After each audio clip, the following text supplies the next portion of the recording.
안녕하세요. 이번 시간에는 지난 시간 이어서 세 번째로 영어문법에 대한 이야기를 해볼 생각입니다.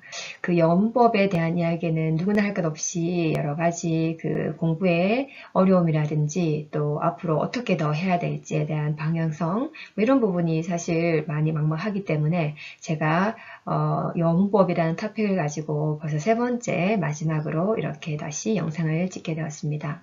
첫 번째 영상에서는 영어문법의 가장 근본이 되는 문법 사항들, 예를 들어서 뭐 투부정사라든지 수동태, 가정법 이런 식의 낱개의 문법 아이템에 대해서 우리가 어떻게 공부하면 좋을지, 어떠한 기본 아이템을 가지고 공부해야 될지에 대한 이야기를 했고, 지난 두 번째 시간에는 그 긴 문장을 잘 이해하는 것과 긴 문장을 쓰는 방법, 이런 부분에 대한 이야기를 했습니다. 특히 지난 시간에는 긴 문장을, 특히 수능에서도 긴 문장이 많이 나오는데, 긴 문장을 우리가 읽는 독자로서 읽었을 때 한눈에 그 메인 이벤트를 파악할 수 있는 능력을 가지기 위해서는 그림으로 원어민들이 학습하는 방법처럼 그림으로 도식화해서 배우는 방법이 정말 직관적이고 아주 쉬운 효율적인 방법이다 이렇게 말씀드렸습니다. 그리고 이번 시간에는 실질적으로 영어문법이라는 것이 내가 잘 장착이 되었는지, 그것이 어떻게 하면 내가 문법을 가지고 있는지 그런 걸 실질적으로 실험해 볼 수 있는 방법이라고 할 수 있습니다. 그래서 제목을 영어문법 이렇게 하면 보여요 라고 제가 제목을 붙였습니다. 우리가 문법이 어렵다라고 생각한 이유는 가장 첫 번째가 문법은 뭔가 추상적이고 그 많은 언어의 데이터에 어떤 룰을 만들어 놓은 거기 때문에 추상적으로 밖에 들릴 수가 없습니다. 그죠? 그래서 실질적으로 내가 하는 행동과 별 상관이 없어 보이는, 연관성이 없어 보이는 아주 추상적인 세계의 어떤 규칙처럼 마치 수학 공식처럼 그렇게 느껴지는 경향이 있습니다. 그렇기 때문에 더더욱 문법이 어렵다 또는 어떻게 접근해야 될지 모르겠다 이러한 그 막연함을 늘 가지고 있기 때문에 문법이라는 말, 특히 영어 문법에 대해서는 모든 학습자들이 부담을 가지는 게 당연합니다. 그죠? 자, 그런데 이 많은 학자들이 물론 이제 원어민들이 현지 모국어로서 영어를 배움에 있어서 어떻게 하면 문법을 잘 능력을 기를 수 있을까에 대한 연구이기도 하고, 우리가 외국어로 영어를 배우긴 하지만 결국엔 우리도 그 현지에 있는 그 영어 원어민들처럼 잘 쓰고 잘 읽고 잘 말할 수 있고 이러한 능력을 기르기 위해서 우리가 그 영어라는 언어를 외국어로 배우기 때문에 결국에 원어민들이 하는 방식과 외국어로서 우리가 영어를 배우는 우리의 방식이 결국 달라져서는 안 된다는 말씀 일단 드리고 싶습니다. 대부분의 우리 한국의 영어 학습자들은 여기는 한국이니까 한국식 영문법을 써야 되고 여기는 한국이니까 우리식으로 영어 공부를 해야 되는 거야 라고 정말 잘못 이해를 하고 계시는데요. 제가 그 미국에서 유학을 한 4, 5년 동안 하면서 느끼는 저는 생각이, 결국엔 우리가 함께 어울려서 세계에서 함께 의사소통을 하고 그러기 위해서 우리가 영어를 배우는 것인데, 왜 우리는 다른 방식으로 계속 엉뚱하게 영어를 배우는지 정말 이게 안타깝다는 생각이 들더라고요. 그래서 제가 이 영상을 찍게 된 이유도 사실은 그 간극을 좁히고 싶은 개인적인 소망도 있어요. 우리도 왜 원어민들처럼 그렇게 영어를 공부하면 왜 안 될까? 우리도 한번 해보자. 이러한 취지가 좀 있거든요. 그런 의미에서 제가 이 영상을 찍기 전에 논문을 좀 많이 찾아봤어요. 그래서 그 원어민들이 외국어로서 ESL 학생들을 위한 문법 교육, 그리고 현지 아이들을 위한 모국어이긴 하지만 그 현지 아이들을 위한 문법을 능력을 키우기 위해서는 학자들은 어떠한 방식을 추천하는지, 그들이 한 연구 결과에 의하면 어떠한 방식이 아주 효과적인지에 대한 이야기를 제가 논문을 통해서 알게 되었는데요. 오른쪽에 있는 논문을 일단 예를 들자면, 이 논문에 인용되어 있는 단락을 제가 다시 여기 화면에 띄워 넣었습니다. 이 논문에 의하면 결국에는 문법이라는 것과 쓰기 그리고 읽기는 따로따로 가서는 되지 않는다. 쓰기랑 읽기, 문법은 반드시 통합되어서 길러질 때 유기적인 관계를 맺고 아주 풍성하게 유의미하게 성장할 수 있다. 이러한 내용인데요. 여기 단락글을 이렇게 첫 번째 단락글을 읽어보면은 물론 이제 1992년 다소 오래된 논문이긴 하지만 이분의 말씀에 의하면 이렇게 direct한 connection이 있어야 되겠다. 그죠? Grammar, writing and children's experiences of language as readers and speakers. 이게 무슨 소린가 하면 우리가 아이들이 각자 읽은 책, 독서의 경험, 그죠? 그리고 자기가 말해본 경험, 이 경험과 쓰기와 문법은 반드시 통합이 아주 직접적인 연관을 가지고 가르쳐 줘야 되겠다. 이런 이야기예요. 그리고 그 밑에도 보면은, 그렇게 될 때 아이가 쓰는 writer 입장에서 그리고 말하는 입장에서 자기의 생각을 어떻게 자기의 뜻을 그리고 메시지를 어떻게 언어라는 도구를 가지고 이렇게 shaping, 형성해 나가는지 어떻게 내가 말을 이렇게 구조화해서 이렇게 실제로 말을 해 나가고 글을 써 나가는지 이걸 실질적으로 해봄으로 인해서 문법이라는 것을 발달시킬 수 있다. 이런 내용이 되겠습니다. 그 밑에 영어로 된 인용 문구도 마찬가지예요. 여기도 효율적인 교사라는 사람들은 반드시 이렇게 이 언어학적인 다른 말로 문법적인 이러한 사항들이 문장 그리고 단어 레벨에서 멈추면 안 되고 이게 전체 텍스트로 번져나갈 수 있도록 그 사이에 유기적인 관계를 맺게 해줘야 된다. 이렇게 추천되어 있습니다. 그래서 이 두 개의 단락의 인용을 한 번 더 정리하자면 결국에 그 학자님들은 우리가 문법 능력을 키우려고 하면은 그 문법 사항에 대해서만 포커스를 두고 거기에 대해서 규칙을 달달 외우는 이런 것으로는 길러지지 않는다. 그 능력은 반드시 자기가 읽는 독서의 경험과 그리고 실제로 자기가 어떤 글을 써보는 경험 그리고 자기가 말하는 경험 이 경험들이 함께 통합이 되어져야 되고 그 통합되는 과정에서 문법이 적용되어야 된다. 이러한 그 요지로 생각해 볼 수 있습니다.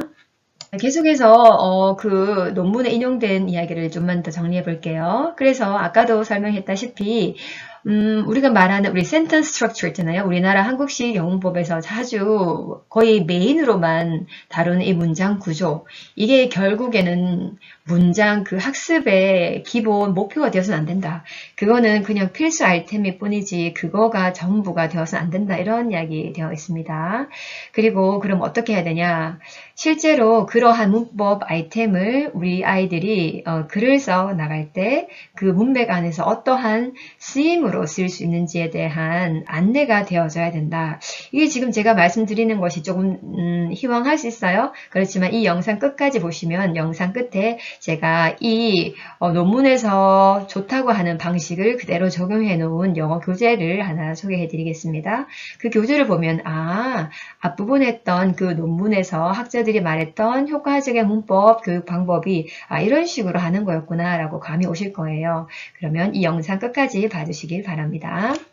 자, 거듭 밑에 이 한 단락의 인용문도 마찬가지입니다. 똑같은 말이에요. 그죠? 쓰기라는 것과 읽기 문법은 모두 다 통합되어서 가르쳐야 하지만 쓰기도 향상될 수 있고 물론 여긴 없지만 문법 능력도 향상된다는 것이 현재 제가 찾아본 논문의 결론이었습니다.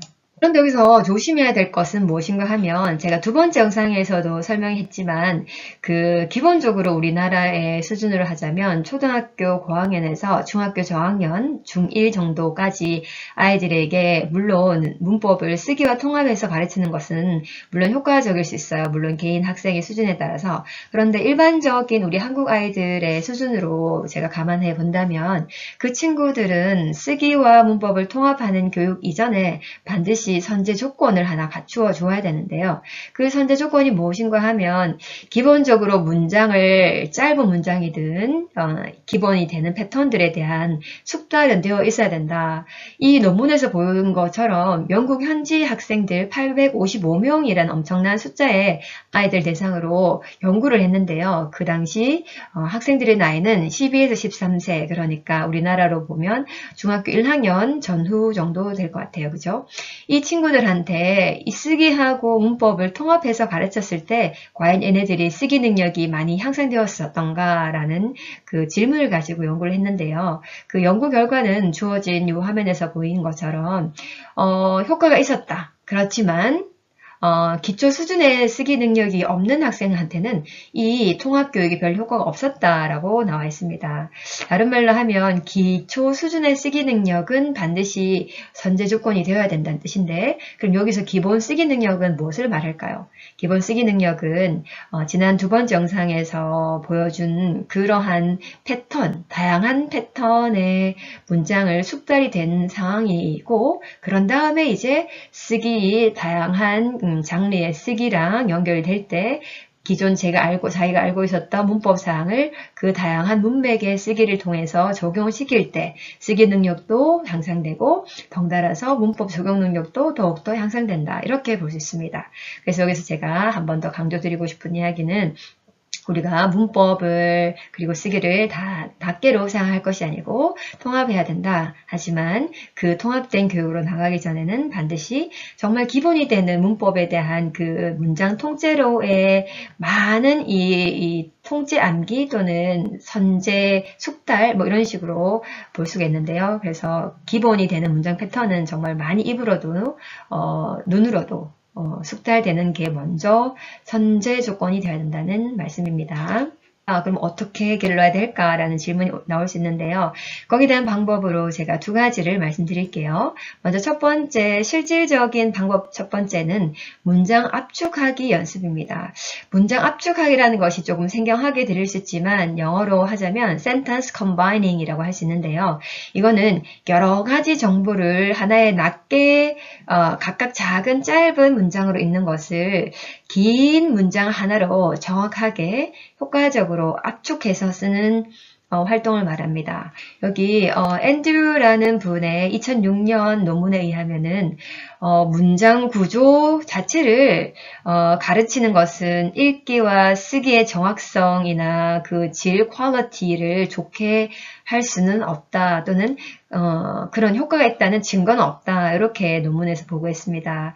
그런데 우리 한국에서는 문장 구조를 아주 많이 가르치는 거에 포커스를 많이 두죠. 마치 그렇게 하면 학생들이 읽고 쓰는 게 저절로 된다는 이렇게 착각을 할 수 있을 만큼 우리는 지나치게 문장 구조 가르치는 데만 포커스를 두는 경향이 있습니다. 자, 그러면 이 같은 학자가 그러면 어떻게 해야 되냐라는 대안으로서 문장 압축을 하는 그 활동은 글쓰기 능력 키우기에 아주 효과적이다라는 이야기를 하셨고, 그래서 결론적으로 문장 구조를 가르치는 것은 사실 문장 구조에 대한 단순한 지식을 쌓는 데 불과하지 이거를 적용하는 데 쓰지 않으면 그냥 우리가 사용하지 않는 그냥 지식에 불과하다. 그래서 문장 압축이라든지 이런 실질적인 문법 사항을 적용할 수 있는 상황으로 우리 학습자들을 이렇게 넣었을 때 학습자들은 적극적으로 자기가 가지고 있었던 그 지식을 상황의 문맥에 맞게 적용하는 능력을 발휘하게 될 것이면서 그리고 쓰기 능력도 아주 효과적으로 발달된다. 이러한 결론입니다. 유난이라는 이 학자의 논문에 의하면 문장 압축이라는 것은 예를 들어서 이렇게 왼쪽에 있는 네 가지 nursing process라는 거에 대한 네 가지 조각의 정보를 가지고 내가 실제적으로 글을 쓴다고 하면 물론 초등학교 1학년 뭐 저학년일 경우에 이렇게 짤막짤막한 문장을 쓰는 것만으로도 아주 잘 했다고도 볼 수 있죠. 하지만 이제 고등학생 또는 중학생이 된 정도의 언어 구사자들한테는 이렇게 낮게 문장을 구사하는 경우가 거의 없습니다. 우리 모든 인간의 의사소통의 가장 기본이 되는 것은 효율성이죠. 짧고 효과적인 전달을 우리가 낮추고 하는데요. 그러한 이 본능에 충실하기 위해서라도 영어 문장을 쓸 때에도 낮게 작은 조각으로서 문장을 완성하는 것이 아니라 이것을 하나의 통합된 아주 압축적으로 효율적으로 전달하는 메시지를 만들어낼 수 있어야 되는 상황이 더욱더 학년이 올라갈수록 펼쳐집니다. 지난 영상에서 봤다시피 수행평가 쓰기라든지 그리고 서술형 평가 이러한 경우에서도 당연히 이러한 능력은 요구됩니다. 자, 그래서 우리가 문장 압축을 이런 식으로 네 가지 짤막한 사항을 이렇게 하단에 있는 노란색 테두리로 되어 있는 이 문장에서처럼 아주 길지만 아주 압축적으로 정보를 전달했는 이 문장이 훨씬 더 수준이 높은 사람의 문장입니다. 그래서 이게 문장을 압축하는 연습을 한번 해보겠습니다. Grammar for Great Writing이라는 이 원서책이에요. 레벨이 A, B, C인데 여기 주어진 화면은 그중에서 제일 높은 C 레벨 페이지 31에서 제가 가지고 온 활동인데요. 자, 여기 지시문을 이렇게 읽어보면은 주어진 짧은 문장들을 하나의 압축된 문장으로 이렇게 써봐라 라는 거예요. 그러면서 새로운 단어를 써도 되고 단어의 어순을 너가 바꿔도 된다. 그렇지만 너가 여기 주어진 아이디어를 어떤 거라도 빼먹으면 안 돼. 그리고 네 마음대로 새로운 걸 추가해서도 안 되고 정확하게 주어진 이 4개의 문장의 아이디어를 아주 압축적으로 하나의 문장으로 이렇게 만들어라는 지시문이 되겠습니다. 자, 여러분 한번 해볼까요? 우리 첫 번째 1번은 Jennifer Lawrence is the star of the Hunger Games. 이 게임의 이게 주인공인 것 같다, 그죠? 이분이 Jennifer Lawrence라는 사람이 여잔데 두 번째는 She was discovered at age 14. 14살에 발견됐다 이렇게 됐죠? 그 다음 C. She was walking through Union Square in New York. 뉴욕의 유니언 스퀘어에서 걷고 있었죠, 여자가. 그리고 D번은 She was walking with her mother. 엄마랑 걷고 있었다. 이렇게 됐죠. 그럼 요 4개의 정보를 우리가 읽을 때 머릿속에 상상하면 되겠죠? 장소는 뉴욕의 유니언 스퀘어고 거기 이 여자가 엄마랑 같이 걷고 있었고 그때 이 여자는 14살이었다. 그리고 이 여자는 헝거 게임의 주인공이다. 이렇게 지금 정보가 나열되어 있어요. 그러면 지난 시간에 제가 두 번째 문장 구조를 이렇게 원어민들은 시각화한다 했잖아요. 다이어그래밍을 하면서. 자, 그때 가장 메인이 됐던 게 뭐죠? 누가 뭐뭐 하다. 이게 가장 메인이죠. 이 4개의 문장 중에서 우리가 어떻게 구성을 하면 될까요? 일단 누가라는 파트를 먼저 가져와야 되겠죠? 그 다음에 이제 어떠하다 이렇게 가져와야 되는데 먼저 누가는 여기 사람 이름이고 이 제니퍼 로렌스라는 사람이 여기 먼저 나오겠죠. 나오면 이 사람과 관련된 세부 정보를 옆에 같이 붙여줘야 되겠죠. 그래서 그 세부 정보를 하면 이 The Hunger Game의 주인공이라는 이게 세부 정보잖아요. 자, 그 다음에 이제 주어는 그 정도만 하면 될 것 같아요. 그죠? 그 다음 동사 부분은 이 여자가 발견되었다는 것이 메인 이벤트죠. 맞죠? 발견되었다. 그 다음에 이제 세부사항으로 어떻게, 언제, 또는 뭐 어디서 이러한 개념이 세부사항으로 들어가는 거죠. 그래서 머릿속으로 지난 영상에서 설명해 준 다이어그래밍을 하면 이 문장을 그냥 이렇게 형성하기 훨씬 더 쉬울 것 같아요. 그래서 정답을 한번 확인해 볼게요. 우리가 미리 예상했는 것처럼 주어, Jennifer Lawrence, 그 다음에 같은 사람이죠. The star of the Hunger Game이라는 사람이 주어고 그 다음 메인 이벤트는 발견됐다는 거잖아요. 그죠? 그 다음에 이제 언제 시간 그녀가 14살이었을 때 그 다음에 뭐뭐 할 때 함께 여기를 걷고 있을 때 엄마랑 이런 식으로 압축할 수 있어요.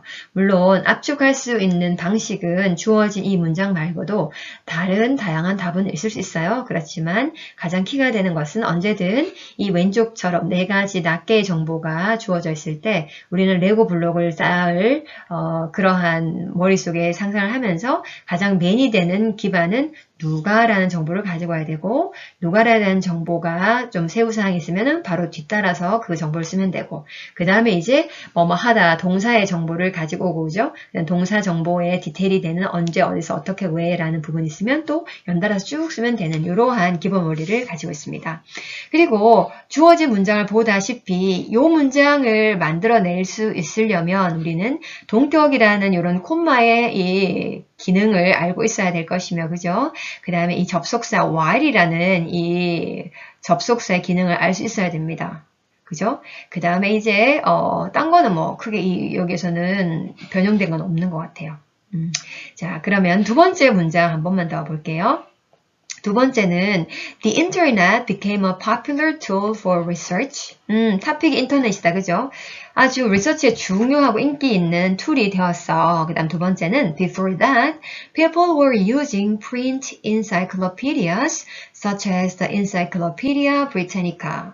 근데 그 옛날에는 이런 거 없었을 때는 종이로 된 백과사전을 썼었어. 그죠? 종이로는 우리가 브리타니카라는 백과사전 이제 옛날에 도서관에 가면 있었는 건데요. 그런 걸 썼었어. 이렇게 돼 있고. 그 다음 세 번째는 the people needed information. 이렇게 지금의 인터넷이든 그 옛날에 백과사전이든 필요한 이유는 정보를 캐기 위해서였다. 그 다음 D번은 they used them for hundreds of years. 사실 여기서 them이라 하면 뭐죠? 브리타니카처럼 이렇게 종이로 된 그런 백과사전을 말합니다. 그런 것은 사실 수년 동안 써왔던 거다. 그런데 이제 이 모든 것을 역사 속으로 하고 우리 이제 인터넷이라는 아주 어마어마한 툴이 인기 있게 되었다. 이런 이야기 됩니다. 자, 그러면 이 네 개 문장을 하나로 압축하려고 우리가 지금 태스크가 주어졌어요. 자, 그러면 다시 머릿속에 사고는 먼저 뭐가 뭐뭐 하다라는 기본 아이템을 가져와야 되죠. 자, 뭐가 인터넷이 그 다음 어떻게 됐다? 아주 파퓰러한 툴이 되었다. 이게 사실 메인 이벤트다, 맞죠? 자, 그러면 나머지 B, C, D 요거를 가지고 적절하게 누가 인터넷이라는 이 말 밑으로 또는 유명하게 되었다라는 그 말 밑으로 넣던지 아니면 요 문장이랑 요 밑에 있는 세 개 것들은 어떠한 접속사를 넣어가지고 우리가 연계를 시킨다든지 이러한 머릿속에 먼저 구상이 있어야 되겠죠. 자, 일단 정답지를 한번 확인해 볼게요. 자, 여기서는 유명해지기 이전에는 자, 사람들이 이런 프린트를 썼었어. 이런 식으로 이제 이 사람은 글을 전개를 해 나갔네요. 그래서 before the internet became a popular tool for research. 이 사람은 인터넷 있기 전에 옛날에 이벤트를 좀 더 포커스를 두고 싶어서 요즘 인터넷이 인기 있었다라는 것을 뭔가 이렇게 부수적인 줄로 만들고 그 다음에 이제 옛날의 이야기로 이렇게 주로 포커스를 주려고 이렇게 쓴 것 같아요. 옛날에 사람들이 어떤 사람 정보를 필요했던 사람들이 뭐 했다? 썼어. 뭐를 종이로 된 백과사전을 어떤 것들 이러한 브리테니커 같은 것을 얼마나 한 수백 년 동안 이런 식으로 그죠? 그래서 이렇게 낱개의 이러한 아이디어를 길고 압축적인 문장으로 구성해낼 때는 우리 머릿속에 먼저 내가 말하려는 지금 문맥에서 포커스가 옛날 사람들이 이렇게 했다는 것이 포커스인지 아니면 요즘 사람들이 하는 게 포커스인지 이 포커스가 뭔지에 따라서 문장의 이 주절 또는 종속절의 이 관계가 바뀌게 되는 거죠. 그러한 이 머릿속의 문법 지식이 활성화될 것이며 또 문장 단위로 봤을 때는 접속사를 쓸 때는 반드시 주어 동사를 정확히 갖춰야 된다라는 이러한 부분.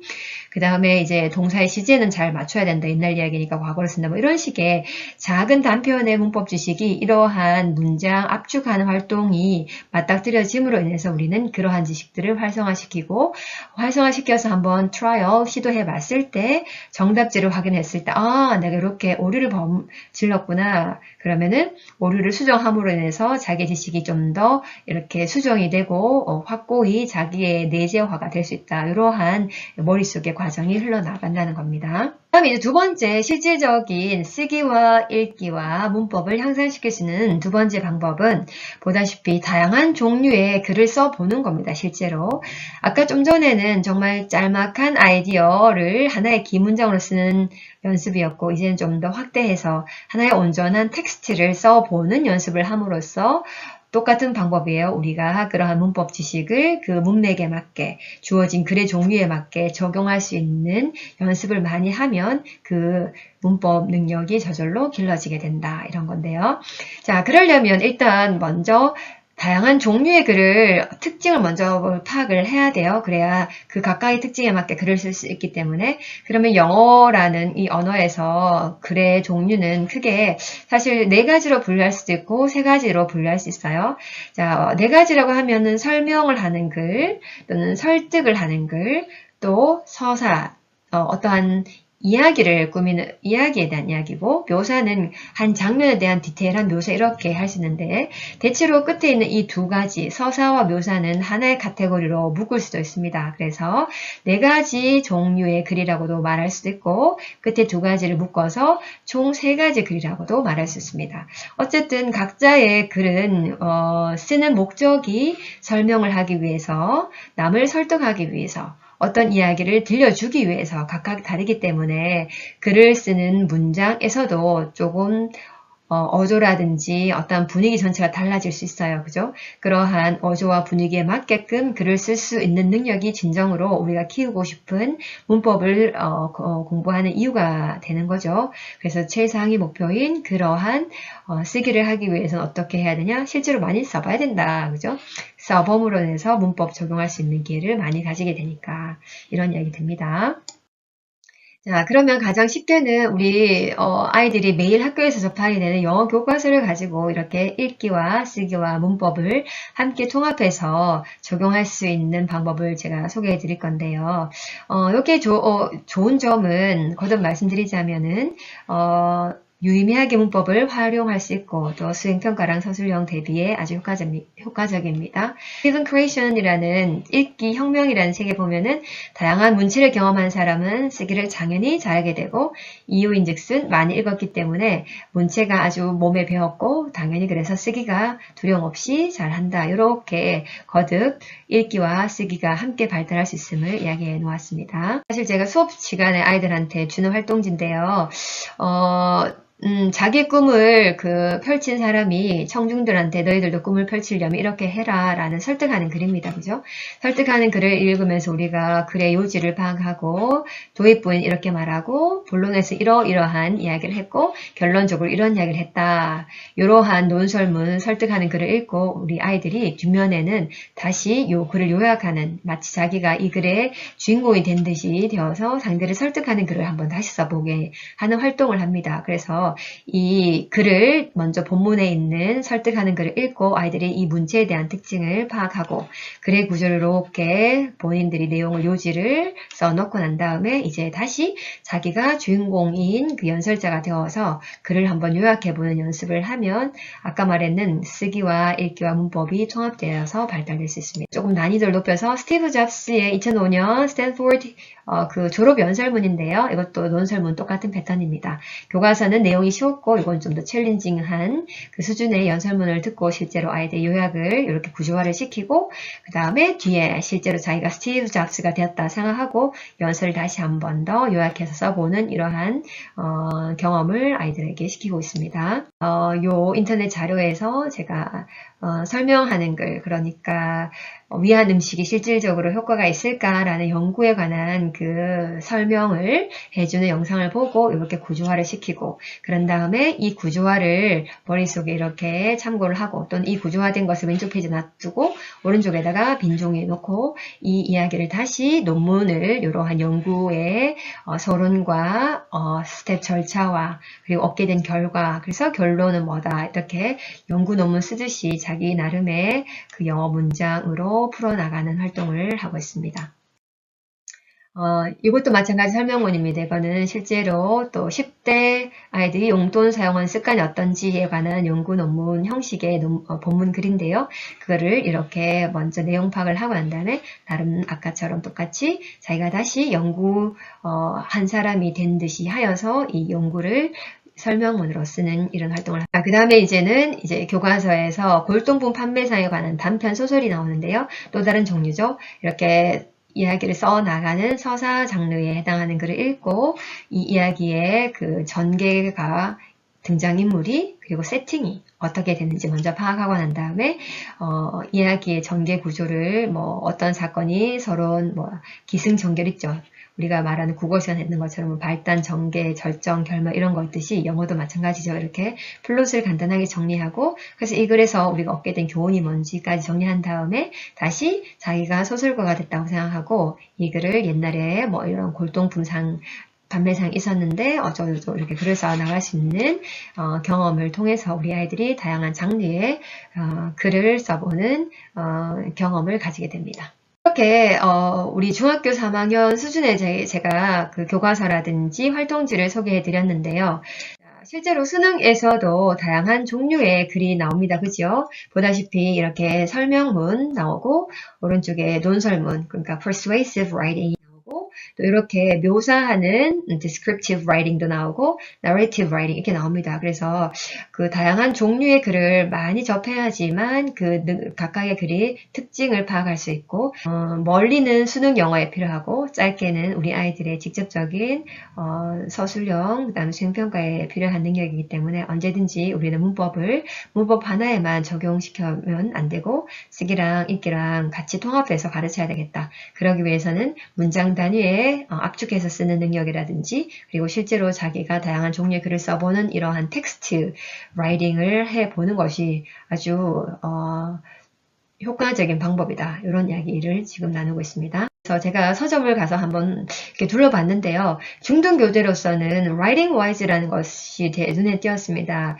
그 Writing Wise의 좋은 점은 맨 첫 번째 영상에서 말씀드린 것처럼 문법의 각각 사항들을 형태, 의미, 그리고 언제 이러한 형태를 쓰는지, use, 왜 쓰는지 이러한 이야기가 상당히 다뤄져 있었어요. 그래서 괜찮았던 교재로 제가 기억이 나고 그리고 이 안에 페이지를 다음 슬라이드에 보여주겠지만 쓰기가 같이 접목되어서 문법이 소개되어 있습니다. 그리고 이것은 수행평가와 서술형 평가에 아주 훌륭한 그 연습서가 될 수 있을 것 같아요. 그렇지만 여전히 한국에서 만든 그 책이다 보니까 한국식 영문법 설명이 좀 많이 들어있어요. 그래서 그게 조금 아이들한테 또 괜히 어렵게 영문법을 소개하는 게 아닌가라는 우려가 있을 만큼 그러한 부분이 좀 단점으로 보였습니다. 말씀드린 것처럼 이 상황을 먼저 주어주고 이 상황에서는 수동태가 써야 돼 라는 이러한 느낌을 얻을 수 있도록 이렇게 제시해 놓은 책인데요. 예를 들어서 오른쪽에 맨 코너에 있는 이 메리의 목각 인형이 자신에 대한 글을 쓴다고 여기 상황이 주어졌어요. 그래서 이 목각 인형 이 아이가 자기를 소개하는 거죠. 보다시피 내가 만들어짐을 당했어. 누구지? 여기 누구누구에 의해서 이런 식으로 쓰여 있어요. 그래서 이 화면에 보이는 것처럼 이 목각 인형 자체가 만들어짐을 당했다. 이러한 그 당하는 상황일 때 수동태를 쓴다라는 느낌을 가지게 되겠죠. 이 문제를 푸는 학생들이 그 수동태를 써라라는 상황이 제시됐다는 점에서 이 교재를 가지고 쓰면서 그 문법 사항을 익히는 것이 아주 입체적인 공부가 될 수 있다. 이런 생각을 해봤습니다. 그리고 좀 더 수준을 높여서 고등 또는 중학교 2학년, 3학년 수준의 아이들이라면은 이렇게 원서로 된 문법책을 보는 것도 상당히 좋을 것 같아요. 사실 우리나라 문법책은 한국식 문법 설명이 조금 많다 보니까 조금 어려울 수 있어요, 오히려. 그런데 이렇게 A, B, C 세 단계가 있긴 한데요. 그 A 정도 단계를 가지고 풀어봐도 좋을 것 같아요. 중학교 한 3학년, 고등학교 1학년 정도 되면. 그런데 이제 B하고 C 레벨에서도 여전히 같은 문법 사항이 있긴 하지만 약간 나선형으로 좀 더 난이도를 높이고 또 어휘력을 높여서 이렇게 문법을 활용한 쓰기를 도입해 있는 부분이긴 하고 그 다루는 문법 사항은 다르진 않습니다. 제가 봤을 때는. 자, 이 책의 좋은 점은 형태, 의미, 언제, 다른 말로 usage를 잘 이렇게 소개해 놓은 특징이 있고요. 그 다음에 아까 말씀드렸다시피 정말 오롯이 문법이 쓰기에 적용될 수 있도록 이렇게 유도해 놓은 책이고 그리고 문장 단위, 그 다음 단락 단위, 그 다음에 글 이런 식으로 점진적으로 단계별 연습을 해 놓았다는 좋은 점이 있었습니다. 책 안을 한번 소개해 보아 드리겠습니다. 이렇게 예를 들어서 유닛 8에 보면 수동태가 토픽인데요. 먼저 첫 번째로는 수동태의 기본 형태, 이 동사 be, pp, by라고 하는 우리 소위 말하는 그런 거 있죠. 그렇게 형태 그리고 예문이 소개되어 있습니다. 기본 문장 패턴에 대한 연습을 할 수 있도록 되어 있고요. 그 다음 세 번째 이게 좋은 점인데요. 수동태를 언제 사용하는지에 대한 감을 느낄 수 있도록 이렇게 유세지가 쭉 예문과 함께 주어져 있습니다. 거듭 강조하자면 그냥 수동태 쓰는 거야 라고 하는 게 아니라 수동태는 어떻게 누가 했는지 모를 때 또는 누가 했는지 안 중요할 때 이러한 문맥일 때 수동태 쓰잖아요. 그러한 상황에 대한 이야기가 이렇게 나와 있습니다. 그 페이지를 넘기면은 이렇게 수동태를 단락 안에서 짧은 단락이긴 하지만 단락 안에서 연습할 수 있도록 주어져 있고, 수동태라는 것은 이러이러한 핵심을 기억해야 돼 하고, 또 다시 이렇게 형태 부분에 대한 주로 자주 범하는 실수에 대해서 한 번 더 다질 수 있도록 연습이 되어 있습니다.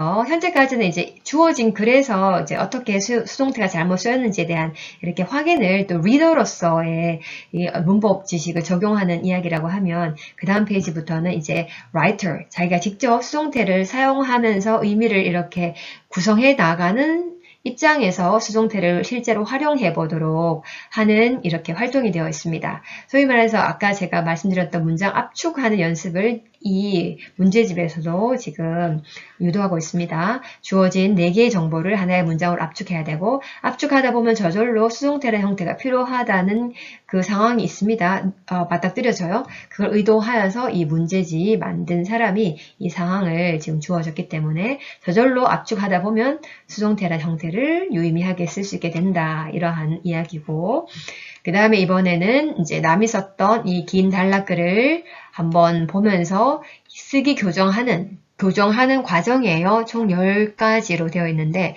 이 스텝별로 시키는 대로 이렇게 고치다 보면 이 글이 좀 더 나은 글로 바뀌는 이러한 과정을 할 수 있게끔 이렇게 문제가 지시가 되어 있습니다. 다음에 이제 마지막으로 8번째는 이제 주어진 도표를 가지고 글을 한번 써봐라 라고, 뭔가 아카데믹한 설명문을 써라 라는 프롬프트, 이게 글쓰기 제시가 되어 있네요.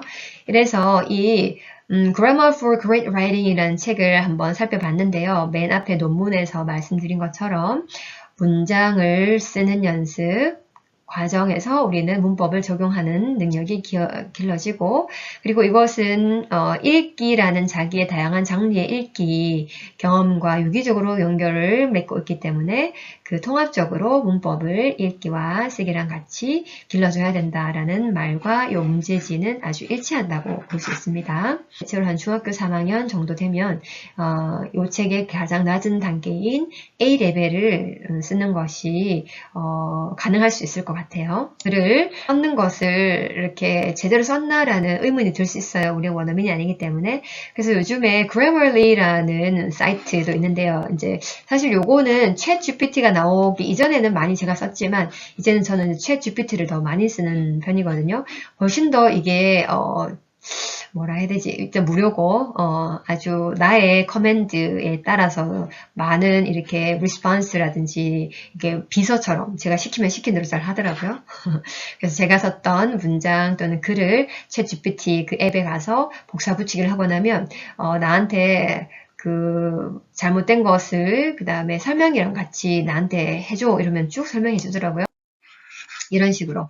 그래서 point out the errors with some explanation 이라고 제가 커맨드를 했더니 얘가 sure 그러면서 제가 썼던 문장에서 error가 이러한 거야. 그러면서 이렇게 고쳐야 되고, 이유인즉슨 explanation 하면서 이렇게 설명해 놨어요.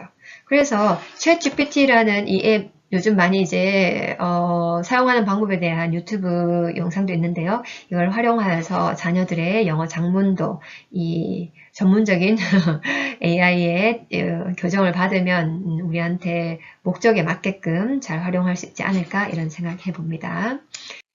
자, 저는 이런 또 자료를 참고해서 이 영상을 제작했습니다.